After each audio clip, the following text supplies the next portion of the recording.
Hey friends, this is Kunal and welcome to learn with Kunal. आज discuss करेंगे उद्योगों को प्रभावित करने वाले कारक। हम हमारा ज्योग्राफी का 6 चैप्टर पढ़ रहे हैं, द्वितीय क्रियाएं, जिसमें हमारा सेकंड टॉपिक आया है उद्योगों को प्रभावित करने वाले कारक। अब ये कारक कौन कौन से हैं, इन सभी के बारे में हम विस्तार से चर्चा करेंगे।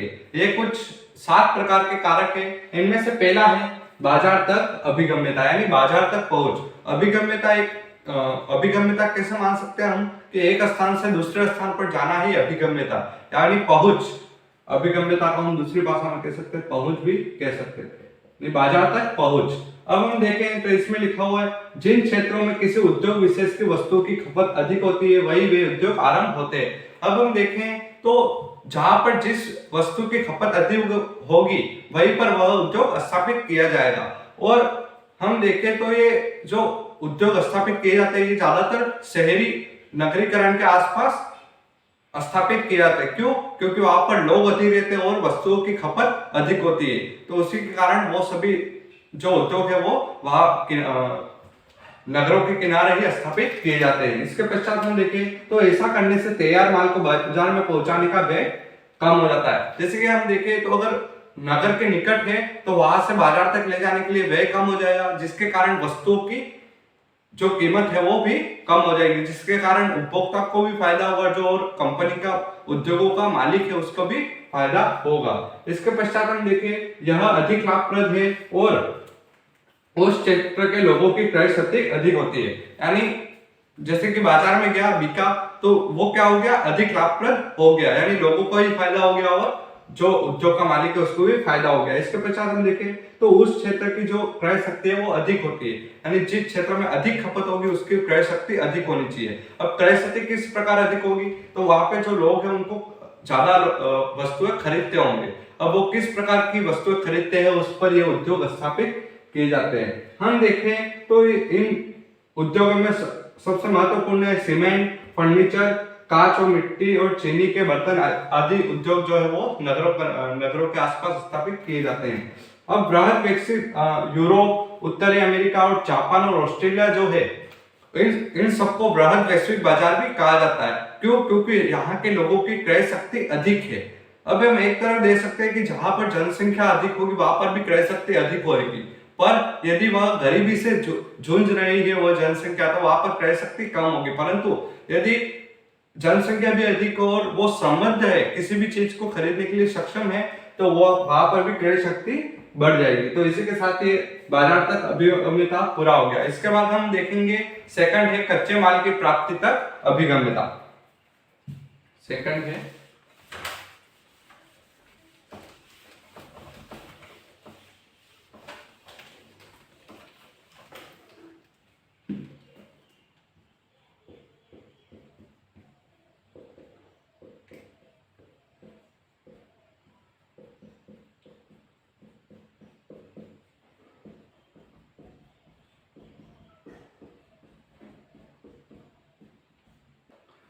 कच्चे माल की प्राप्ति तक अभिगम्यता, यानी कच्चे माल की प्राप्ति की पहुंच है किस प्रकार हो रही है। तो उद्योगों में बहुत ही बड़े मात्रा में हम देखें तो उद्योग जो चल रहे हैं उनमें बहुत ही बड़ी मात्रा में कच्चा माल जाता है, फिर उससे उत्पाद बनकर मार्केट में भेजा जाता है। अब ये कच्चा माल लाने के लिए भी परिवर्तन की सहायता चाहिए, यानी वह यदि दूर से आ रहा है। अब हम देखें तो कोई कोई खनिज है, जैसे कि वो खनिज राजस्थान में हम देखें तो खनिज उत्पादन ज्यादा है, तो वहां से किसी फैक्ट्री में ले जाने के लिए वहां से दूर ले जाना पड़ेगा, और वहां पे दूर ले जाने के लिए परिवहन का जो खर्चा आएगा वो काफी अधिक खर्चा हो जाता है। इसलिए क्या वर्तमान में इसका उपाय निकाला गया है कि जो जहां से कच्चा माल प्राप्त हो रहा है, भारी कच्चा माल प्राप्त हो रहा है, वहीं पर उद्योग स्थापित किए जा रहे हैं। तो हम यहाँ पे लिखेंगे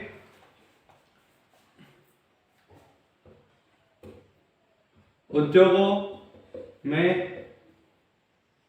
बहुत बड़ी मात्रा में कच्चे माल की आवश्यकता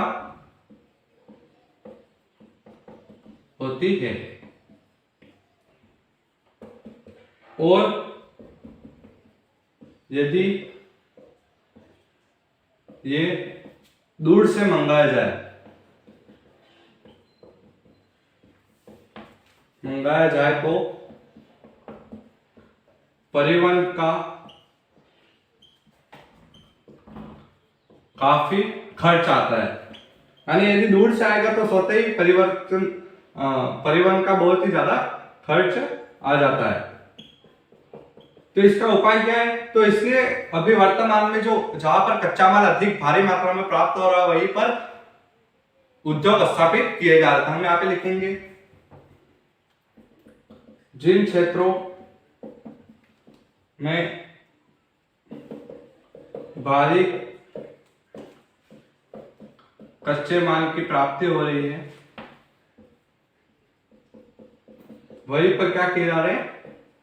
उद्योगों को स्थापित किया जा रहा है, जिसके कारण क्या होगा? परिवहन का जो खर्च है वो भी कम हो जाएगा और इससे भी लोगों को फायदा होगा और वस्तुओं की कीमतें कम हो जाएगी, जिसके कारण लोगों को और उपभोक्ताओं को फायदा भी होगा। इसके बाद हम देखें तो इसमें कौन कौन से उद्योग है। तो इसमें सर्वप्रथम उद्योग है सीमेंट, लुगदी बनाना और कागज उद्योग। इसके उद्योग है सीमेंट, लुगदी व कागज उद्योग।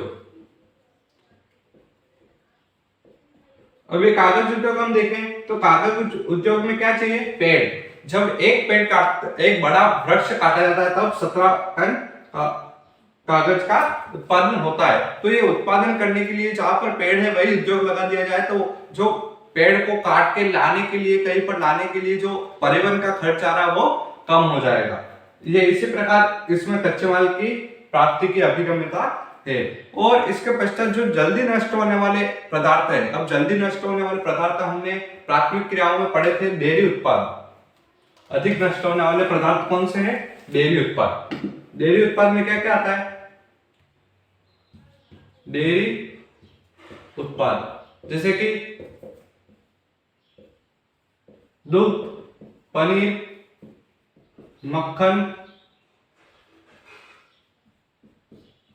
या फिर दूध से बनने वाले पदार्थ। दूध से बनने वाले जो भी पदार्थ है, खाद्य पदार्थ, वो सभी इसमें आते हैं। अब ये क्या होते हैं? जल्दी नष्ट हो जाते हैं। ये जल्दी नष्ट हो जाते हैं, इसके कारण इनका अनुमान लगाया गया है कि यहाँ पर जहां से ये डेयरी उत्पाद हो रहा है, जैसे कोई बड़ा सा फार्म बनाया हुआ, वहां पे दूध का उत्पादन हो रहा है तो वहां पर एक उद्योग लगाया जाए ताकि वहीं से वह जाके वह चीजें बन जाए और वहां से ही मार्केट में ये चीजें भेजी जा सके, जिससे ये जल्दी नष्ट ना हो। ये सभी कौन सी जल्दी नष्ट होने वाली वस्तु है। ये ज्यादा से ज्यादा 2 से 3 दिन रहती है या फिर ज्यादा से ज्यादा 10 दिन तक पाश्चरीकरण की विधि द्वारा रखी जा सकती है, लेकिन इससे ज्यादा संरक्षित इसको नहीं रखा जा सकता। इसलिए इसको उद्योगों को पास स्थापित करने से 2 तरह के फायदे हो जाते हैं। इसके बाद थर्ड पहुंच आती है श्रम आपूर्ति की अभिगम्यता। अब श्रम कितने प्रकार के होते हैं? कल हमने पढ़ा था यांत्रिक श्रम और मानवीय श्रम। यांत्रिक श्रम क्या होता है? यंत्रों द्वारा किया जाने वाला श्रम। और शारीरिक श्रम या फिर मानवीय श्रम मनुष्य द्वारा किया जाने वाला श्रम। तो हम यहाँ पे लिखेंगे श्रम आपूर्ति तक अभिगम्यता।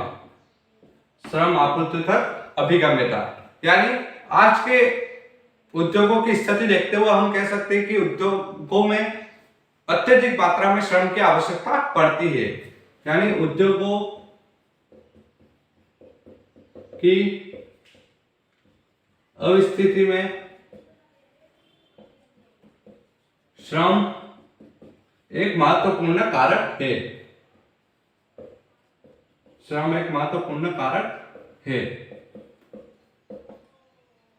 यानी श्रम की आवश्यकता अधिक पड़ती है। पर वर्तमान में हम देखें तो यंत्रीकरण, स्वचालन और औद्योगिक प्रक्रियाओं के लचीलेपन के कारण, यानी यंत्रीकरण होने से, स्वचालित यंत्रों के होने से और औद्योगिकी के माध्यम से जो श्रम है वो यंत्रों के द्वारा ही किया जा रहा है, जिससे मनुष्य शारीरिक श्रम है उसकी मात्रा घट रही है और रोजगार के अवसर भी कम हो रहे हैं। हम देखते तो विदेशों में भी कई जगह बेरोजगारी फैल रही है, क्योंकि जो ओनर है कंपनी के वो श्रमिकों को हटाकर वहां पर रोबोट्स को रख देते हैं, जिसके कारण मानवीय श्रम जो होता है वो कम हो जाता है और बेरोजगारी फैलने लगती है। तो हम यहाँ पे लिखेंगे यंत्रीकरण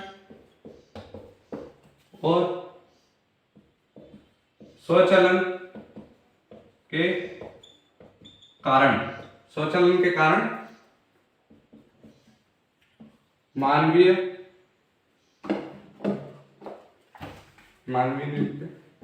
श्रमिकों की संख्या निरंतर उद्योगों में कम हो रही है।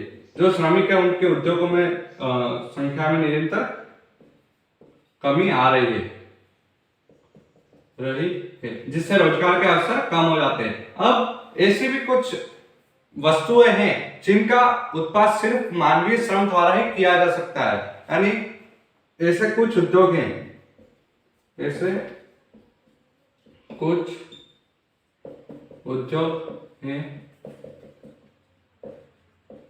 जिनमें केवल श्रमिकों द्वारा ही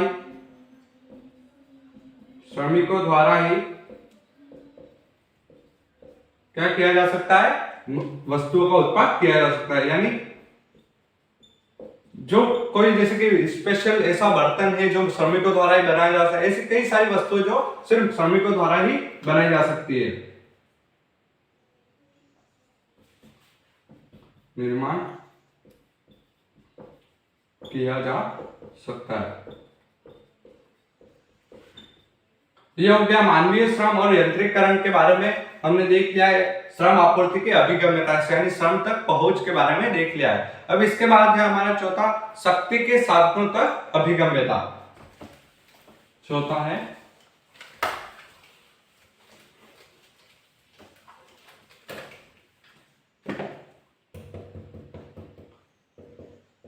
शक्ति के साधनों तक अभिगम्यता, यानी शक्ति के साधन कौन कौन से है। तो शक्ति के साधन में हम देखें तो सर्वप्रथम कोयला जो है वो शक्ति यानी ऊर्जा का सबसे अच्छा उदाहरण है। इसके बारे में हम देखें तो जहां पर उद्योग होंगे वहां पर ऊर्जा की खपत भी अधिक होगी, यानी जहां पर उद्योग कारखाने जहां पर स्थापित होते हैं वहां पर ऊर्जा की खपत भी अधिक होती है। स्थापित होते हैं वह ऊर्जा की खपत भी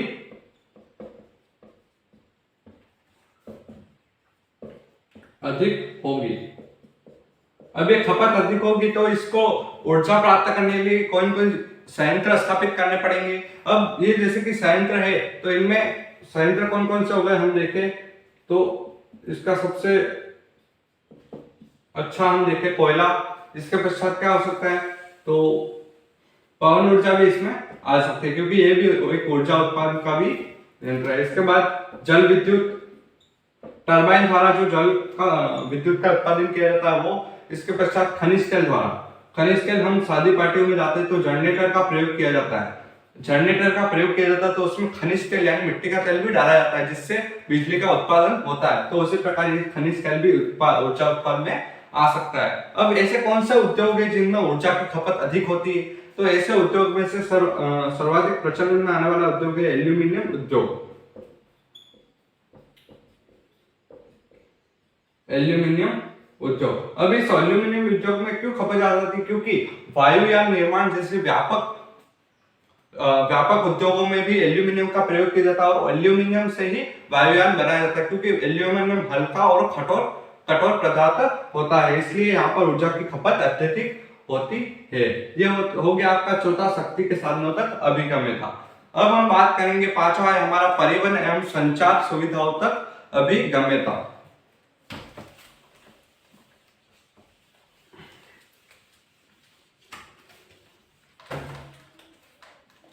अब हम यहाँ पे लिखेंगे परिवहन एवं संचार, परिवहन एवं संचार सुविधाओं तक अभिगम्यता।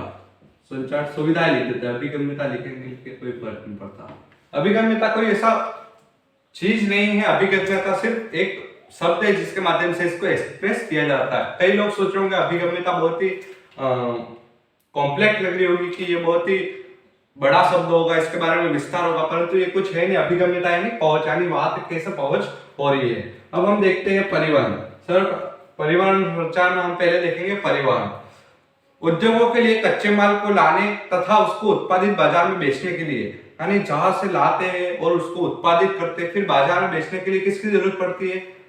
जैसे कि कोई स्थान है, यहाँ पर कच्चा माल यहां से कहां पे जाएगा, बाजार में, और बाजार से वापस कहां पे आएगा, उद्योगों में जाएगा, बाजार में जाएगा, सॉरी उद्योगों में जाएगा, उद्योगों में जाने के बाद वापस आएगा बाजार में।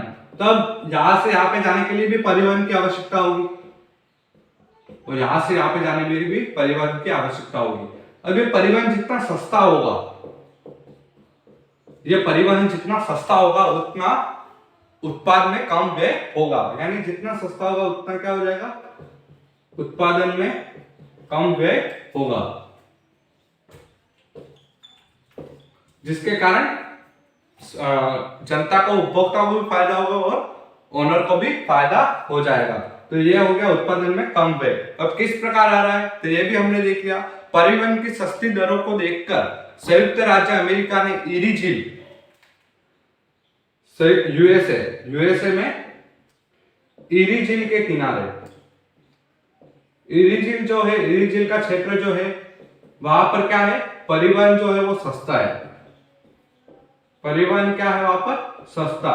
तो उसी के कारण वहां पर क्या किया इन्होंने, यूएसए यानी संयुक्त राज्य अमेरिका ने क्या किया, वहां पर एक औद्योगिक क्षेत्र बना दिया। उसके परिवहन ईरी झील के निकटवर्ती क्षेत्रों को औद्योगिक क्षेत्र बना दिया है, औद्योगिक क्षेत्र बना दिया है। अब औद्योगिक क्षेत्र क्यों बनाया, क्योंकि वहां पर परिवहन सस्ता और उत्पादन में कम व्यय होगा। इसके बाद आता है संचार। तो परिवहन के अलावा उद्योगों हेतु सूचनाओं का आदान प्रदान एवं संचार के प्रबंधन भी महत्वपूर्ण या फिर आवश्यक है। तो किस प्रकार आवश्यक है, यहाँ से यहाँ पे माल जा रहा है तो यहाँ पे सूचना देनी होगी।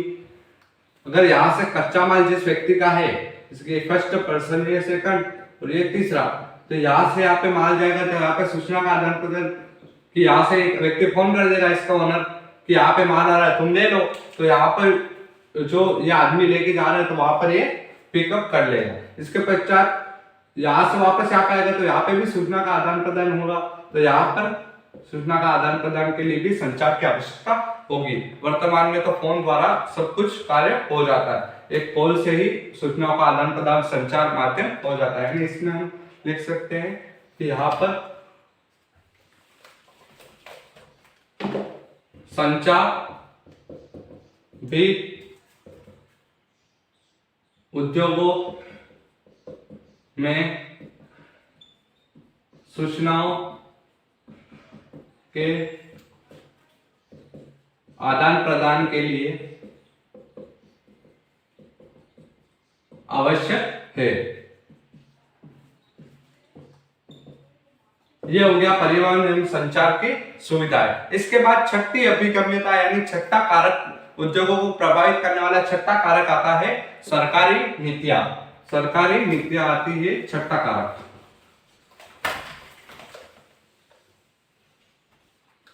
छठा कारक आता है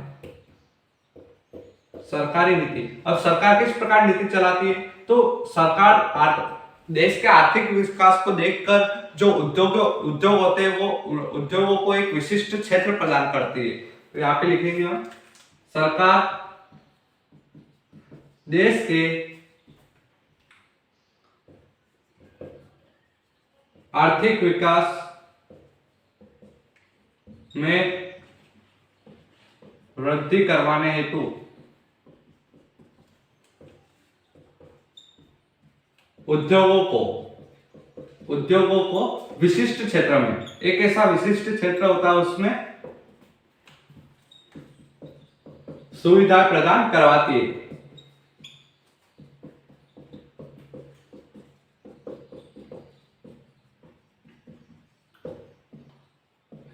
अब ये सुविधा किस प्रकार की होती है, तो वो क्या करेगी, वहां पे परिवहन सस्ता कर देगी, कच्चा माल वहां पर ज्यादा जल्दी मिल जाएगा, इसके बाद बाजार तक अभिगम्यता कम हो जाएगी, तो इस माध्यम से वहां पर सरकारी सुविधाएं मिल जाती है, जिसके कारण उद्योगों को फायदा होगा और देश का आर्थिक विकास यानी इकोनॉमी भी बढ़ जाएगी। इसके पश्चात वहां पर जो उद्योग होते हैं वो स्थापित हो जाते हैं, यानी यहाँ पर उद्योगों को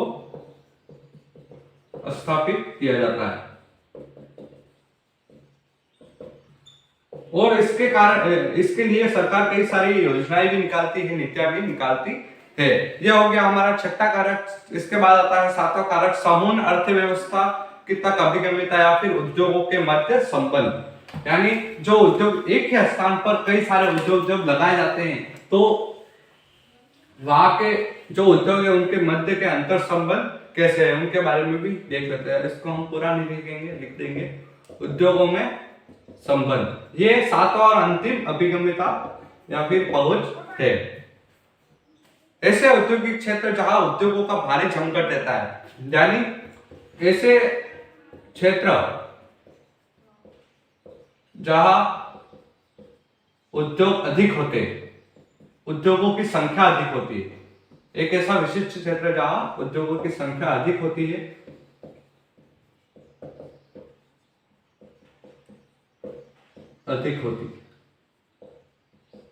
वहां पर जो होते हैं उनके मध्य अंतर संबंध कैसे, उनका भी बहुत यानी उनके मध्य अंतर संबंध भी स्थापित हो जाते हैं, उनके मध्य अंतर संबंध स्थापित होते हैं। इसके मध्य क्या हो जाते हैं, अंतर संबंध स्थापित हो जाते हैं और उससे कई प्रकार के लाभ भी प्राप्त होते हैं।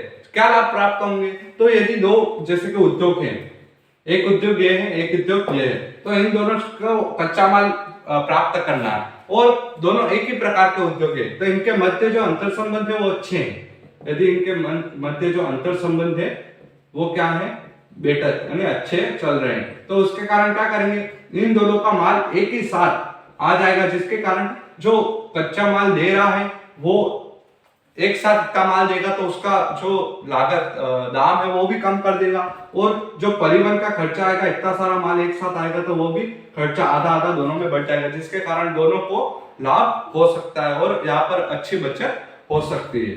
अब हम देखें तो ये सभी कारक हमारे कंप्लीट हो चुके हैं। ये अंतिम कारक है उद्योगों में संबंध, और ये सभी कारक ही किसी उद्योग की अवस्थी को निर्धारित करते हैं, यानी किसी उद्योग को कहां पर स्थापित करना है। उद्योग की स्थापना को कौन निर्धारित करता है, ये 7 कारक ही निर्धारित करते हैं। यानी इन सभी कारकों को यदि देखकर कोई उद्योग स्थापित किया जाता है तो वो सफल रहेगा तथा उसमें बचत कम रहेगी और उसका माल भी बाजार में अधिक बिकेगा। इसके बाद आता है आपकी पुस्तक में कोष्टक में दिया गया है स्वच्छंद उद्योग। विनिर्माण उद्योग हमारा बाकी है, परंतु इसके बीच में ही एक स्वच्छंद उद्योग भी दे दिया गया है, तो उसके बारे में हम थोड़ी सी चर्चा कर लेते हैं। यहाँ पे दिया गया है स्वच्छंद उद्योग। अब इसके हम पॉइंट बना देते हैं। अब इसमें क्या क्या होता है, तो पहला है स्वच्छंद उद्योग जो है, ये उद्योग व्यापक विविधता वाले स्थान पर होते हैं। ये कहां पे होते हैं, व्यापक विविधता वाले स्थान पर होते हैं। ये हो गया पहली विशेषता कि ये व्यापक यानी बहुत सारी जहां पे विविधता पाई जाती है वहां पर होते हैं, और यह किसी भी कच्चे माल पर निर्भर नहीं होता, कच्चे माल पर निर्भर नहीं होते हैं, ये कच्चे माल पर निर्भर नहीं होते। इसके पश्चात है स्वच्छंद उद्योग संगठन उद्योग पर निर्भर होते हैं, और कई ये किस पे निर्भर होते हैं, ये संगठन पुर्जों पर निर्भर रहते हैं और ये कहीं से भी प्राप्त किए जा सकते हैं। ये जो पुर्जे हैं कहीं से भी प्राप्त किए जा सकते हैं, कहीं से भी प्राप्त किए जा सकते हैं। इसके बाद हम विशेषता लिखेंगे इसकी। तो ये जो स्वच्छंद उद्योग है इसमें उत्पादन की मात्रा कम होती है। हम देखते हैं विनिर्माण उद्योग में विशाल उत्पादन किया जाता है और उसमें प्रत्येक श्रमिक एक ही प्रकार का काम करता है, लेकिन इसमें जो है वो उत्पादन मात्रा कम होती है, इसमें उत्पादन मात्रा कम होती है या फिर कम मात्रा में उत्पादन होता है। इसके पश्चात यहाँ पे जो श्रमिक है उत्पादन मात्रा कम है तो यहाँ पर श्रमिक भी कम होंगे स्वतः ही, तो यहाँ पे श्रमिकों की आवश्यकता कम होती है, श्रमिकों की आवश्यकता कम। और ये उद्योग सामान्यतः ये उद्योग जो होते हैं वो प्रदूषण रहित होते हैं।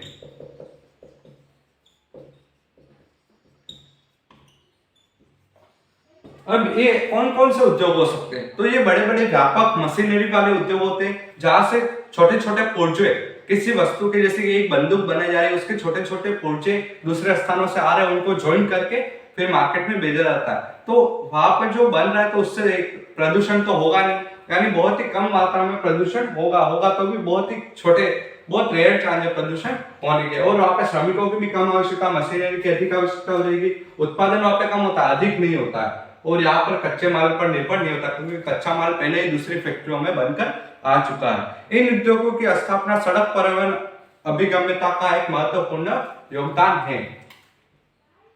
ये हम लिख देते हैं, सड़क परिवहन अभिगम्यता में महत्वपूर्ण योगदान है।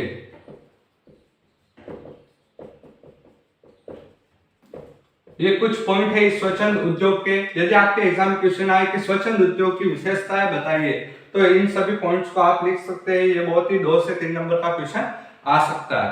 और आज के लिए बस इतना ही। कल हम देखेंगे विनिर्माण पर आधारित उद्योग के किन किन पर आधारित उद्योग, जैसे आकार पर आधारित उद्योग, कच्चे माल पर आधारित उद्योग, इन सभी उद्योग के बारे में हम कल विस्तार से चर्चा करेंगे। आज के लिए बस इतना ही। जिसने भी इससे पहले वाले वीडियो नहीं देखे वो देख ले, और जो भी इस चैनल पर नए हैं हमारे चैनल लर्न विद कुणाल को सब्सक्राइब कर ले, और यह वीडियो पसंद आए तो लाइक करके ही जाइएगा। जय हिंद।